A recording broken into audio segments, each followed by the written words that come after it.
যেটা আপনারা দেখতে পাচ্ছেন পেছনে, এটা কিন্তু কোনো সামান্য জায়গা নয়। এটা হচ্ছে ইছামতি নদী। এই ইছামতি নদীর পাশেই কিন্তু আমি দাঁড়িয়ে আছি। এগুলো কিছু চোখ খোলা কথাবার্তা, যেটা অনেকের খারাপ লাগতে অনেকের ভালো লাগতে পারে, সেটাই হচ্ছে মেনলি বিষয়। আমি যেহেতু এসআইআর নিয়ে ভিডিও বানাই, আজকের যে বিষয়টা এটা অন্যরকম টাইপের। দেখেন এই ইছামতি নদীটা যেটা, এটা নিয়ে আপনি যে সমস্ত আন্দোলনগুলো আপাতত হয়েছিল, সেই সমস্ত আন্দোলনগুলো আপনি কিন্তু কোনো সময় কোনো মিডিয়াতে দেখেননি। এই ইছামতি নদীর যা বর্তমানে যে অবস্থা, একটা বাঁধ দেওয়া হয়েছে। যে বাঁধ দেওয়ার ফলে নদীর স্রোত তো পুরো বন্ধই, আপনারা দেখতেই পাচ্ছেন যে পুরোপুরি সে পুরো কচুরিপানায় পুরোপুরি ভর্তি হয়ে গেছে এই জায়গা। এরম করে করে ভারতবর্ষের প্রচুর নদী ধ্বংস হয়ে যাচ্ছে। কিন্তু আপনি সব থেকে বেশি মিডিয়া দেখতে পাবেন সেটা হচ্ছে হিন্দু মুসলিম খবর ছাড়া আপনি মিডিয়াতে খবর খুব কমই দেখতে পাবেন। যদিও পুরোপুরি আপনারা ডিরেক্টলি পান না, কিন্তু সেটা হচ্ছে ইনডিরেক্টলি এই সমস্তগুলোই বোঝায় বর্তমানে। আমরা ভারত বাংলাদেশ সম্পর্কে বর্তমানে যা দেখেছি যে ভারতের মানুষের সঙ্গে বা বাংলাদেশের সাধারণ মানুষের সঙ্গে বা সংখ্যালঘুর সঙ্গে যে পরিমাণে অত্যাচার করা হচ্ছে, সেটা আমি শুধু বাংলাদেশের সম্পর্কে বলবো না, ইভেন ভারতেও। মানে অ্যাকচুয়ালি মেন কথা হচ্ছে এটা আজীবনই হতো, শুধু বর্তমানে সময় যেটা বেশি বুঝতে পারছি, কারণ তো আমাদের প্রত্যেকের হাতে স্মার্টফোন আছে। সেই সমস্ত ফোনের মধ্যে সবচেয়ে বেশি যেটা দেখা যায় সেটা হচ্ছে ফেসবুক। আপনি কিন্তু কোনো বাংলাদেশ সার্ভারকে আলাদা করতে পারবেন না। বাংলাদেশ যে সমস্ত ভিডিও যা কিছু আপলোড করবে, বিশেষ করে ওরা এমন কিছু ভাব দেখায়, মনে হচ্ছে ভারতবর্ষের সঙ্গে ওরা হাতাহাতি কিছু পারুক বা না পারুক, অন্তত ফেসবুকে একটু ঝামেলা বাদিয়ে নিক, এরকম একটা মানে বিহেভিয়ার করে ভারতবর্ষের মানুষের সঙ্গে। সাম্প্রতিককালে আপনারা দেখেছেন একটা জঘন্যতম একটা ঘটনা, যেটা হচ্ছে দীপু দাসের হত্যাকাণ্ড, যেটা আপনারা দেখেছেন। আরও তারও কিছুদিন পরে আমাদের ভারতবর্ষের আরও অনেক ঘটনা ঘটেছে, সেই সমস্ত কিছু নাম আমি করছি না। কিন্তু এত কিছুর মাঝখানে কিন্তু আপনি আমাদের ভারতবর্ষের যে গভর্নমেন্ট যেটা আছে, সেই গভর্নমেন্টের কিন্তু কোনো স্টেপ কিন্তু আপনি খুঁজে পাবেন না ওখানে। স্টেপ খুঁজে পাবেন না, কিন্তু স্টেপের মধ্যে হ্যাঁ বড় স্টেপ খুঁজে পাবেন, সেটা হচ্ছে ভারতবর্ষের সঙ্গে এখন যে বাংলাদেশের খুব বড় একটা ডিল হয়েছে, এটা অয়েল রিফাইনারি। মানে অয়েল 1,80,000 টন, 1,80,000 টন যে অয়েলের একটা ডিল হয়েছে, তার মূল্য কত সে সমস্ত বলার কিছু আর নেই।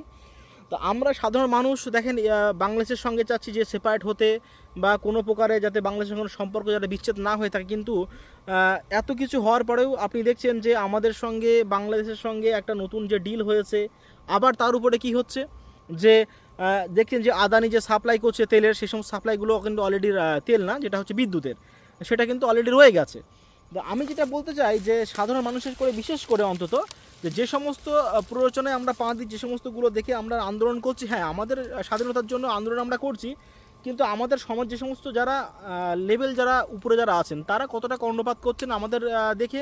বিশেষ করে আবার সাম্প্রতিককালে দেখেছেন যে ইরানে যে সমস্ত আন্দোলনগুলো চলছে, আপনারা দেখেছেন টোটাল ইরানটা অ্যাকচুয়ালি ব্ল্যাক আউট করা হয়েছে।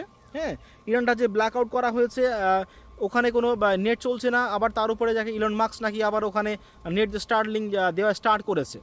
তো এটাই হচ্ছে বর্তমানে দেখেন গোটা বিশ্বটাকে মাঝখান থেকে আমাদের ইন্ডিয়ার যে অবস্থা হচ্ছে, আবার গোটা বিশ্বটাকে আমেরিকা কিন্তু দিনের পর দিন গ্রাস করে নিচ্ছে। দেখবেন বর্তমানে যখন ফিলিস্তিনের যে সমস্ত সাধারণ মানুষের মারা হচ্ছিল, সেই সমস্ত নিয়ে কিন্তু আপনি আমাদের ভারতবর্ষে এত আন্দোলন অন্তত বাংলাতে আপনি দেখেননি কোনো সময়, যে অন্তত ফিলিস্তিনের নিয়ে এতটা আন্দোলন যেটা হচ্ছিল। হ্যাঁ, কিছু সমাজকর্মী আন্দোলন করেছেন, সেটা দেখা গেছে কলকাতাতে আমরা দেখেছি। আমার এক বন্ধু অনির্বাণ দাস বলে আছেন, যে জন আন্দোলন নেতার সঙ্গে যুক্ত। সেই সমস্ত আন্দোলনের সঙ্গে অন্তত আমি না থাকলেও প্রত্যক্ষভাবে কিন্তু পরোক্ষভাবে তার সঙ্গে থাকি আমি, অন্তত সাধারণ মানুষের গঙ্গা ভাঙন নিয়ে শুরু করে এই সমস্ত কিছু। ওই কারণে এত কিছু খবর কিছু আমি পাই, বিশ্বের বিভিন্ন প্রান্তের খবর কিছু আমার কাছে আসে। কিন্তু আমি অনেকদিন লুকিয়েছিলাম মানে কি, মানে এই সমস্ত নিয়ে আমি ভিডিও বানাতে আমি অ্যাকচুয়ালি আগ্রহী না। যখন দেখলাম যে এসআইআর নিয়ে মানুষ এত সমস্যা হচ্ছে, তখন আমি তার সামনে আসলাম। তার উপরে আবার দেখলাম যে এই অবস্থা, ইচ্ছামতি থেকে অনেক কিছু মনে পড়লো। খবরটা অনেক কিছুই দেখি বা অনেক খবর পাই, মানে যে সমস্ত মিডিয়াতে আসার আগেও অনেক কিছু খবর কিছু পাই, কিন্তু সে সমস্ত কিছু আপনাদের সামনে আমি তুলে ধরি না। কিন্তু বর্তমানে বিশেষ করে আপনারা ভালো করে দেখেন যে আমাদের ইন্ডিয়ার এডুকেশনাল সিস্টেম টোটাল কত স্কুল বন্ধ হয়েছে আমার বলা কোনো প্রয়োজন নেই। আপনারা লাস্ট 10 ইয়ার, লাস্ট 15 ইয়ার্স, লাস্ট 5 ইয়ার্স যেটা আপনার ইচ্ছা সেটা আপনার সার্চ করে দেখেন জাস্ট আমাদের গুগলে, যে আমাদের ইন্ডিয়ায় বর্তমানে কত স্কুল, বিশেষ করে গভর্নমেন্ট স্কুল ক্লোজ হয়ে গেছে। গভর্নমেন্ট স্কুল ক্লোজ হচ্ছে, আবার তার উপরে কি হচ্ছে আমাদের দেখেন যে পাবলিক স্কুলগুলো, যেখানে আপনার আমার মতন সাধারণ মানুষের পড়াশোনা খরচ বা চালানো সম্ভব না, সেই সমস্ত পাবলিক স্কুলগুলো কিন্তু ডে বাই ডে কিন্তু আস্তে আস্তে ইনক্রিজ হয়ে যাচ্ছে।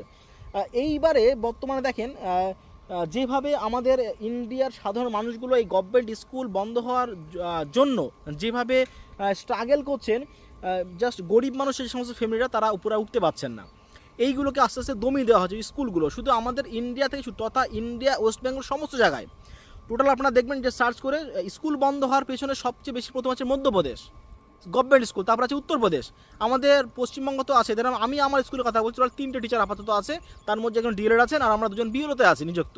তো এই সমস্ত হওয়ার পরে স্ট্রাগল দেখেন, যারা বড়লোক ফ্যামিলি যারা মানুষ আছেন তাদের আর্থিক অবস্থা ভালো, তারা কিন্তু বিভিন্ন পয়সা কড়ির মাধ্যমে পাবলিক স্কুলে ভর্তি করে ছেলেপিলেদের তার জীবনটাকে সাজিয়ে নিচ্ছেন। কিন্তু আমাদের সাধারণ মানুষ যারা আছেন হয়তো তাদের থেকে অনেক বেশি মেধা আছে, কিন্তু সেই সমস্ত মানুষ তারা করে কর্মে অন্তত কাজও কোনো পাচ্ছে না, যেটাই হচ্ছে আমার যেটা মেনলি বলা ছিল। সেই দিকে দেখবেন যে আমেরিকা দিনের পর দিন তাকে টেকনোলজির দিক থেকে টোটাল বিশ্বটাকে গ্রাস করে ফেলেছে। আপনারা ভালো করে দেখেছেন ইসরায়েলের মতো একটা একখাবলা কান্ট্রি,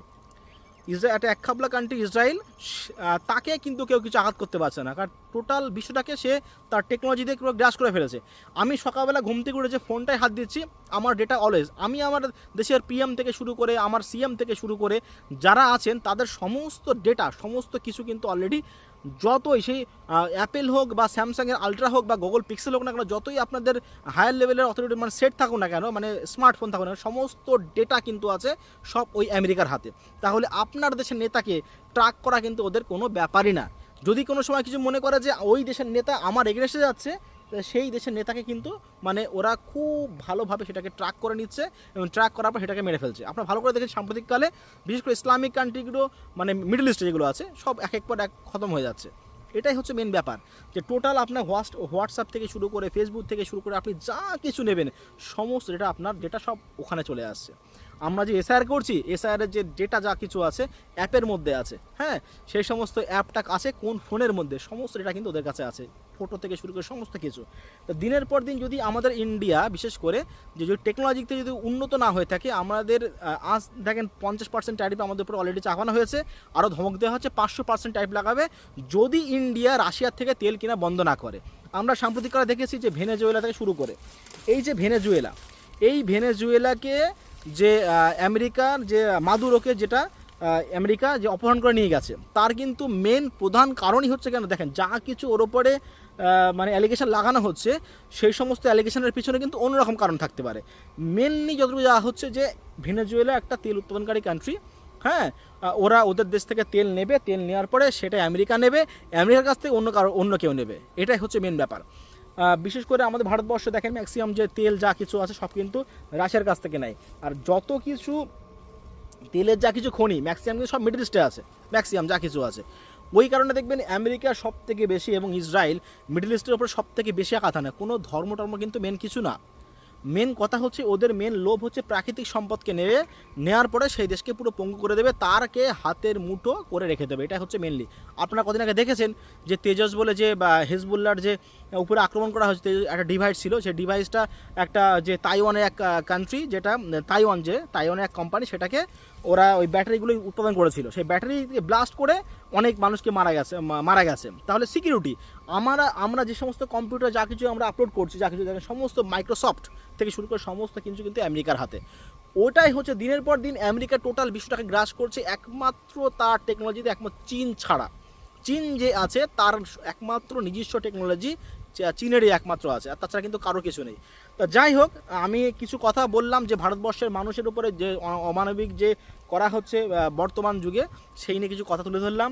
চ্যানেলটিকে সাবস্ক্রাইব করে পাশে বেল আইকনে ক্লিক করুন। ধন্যবাদ।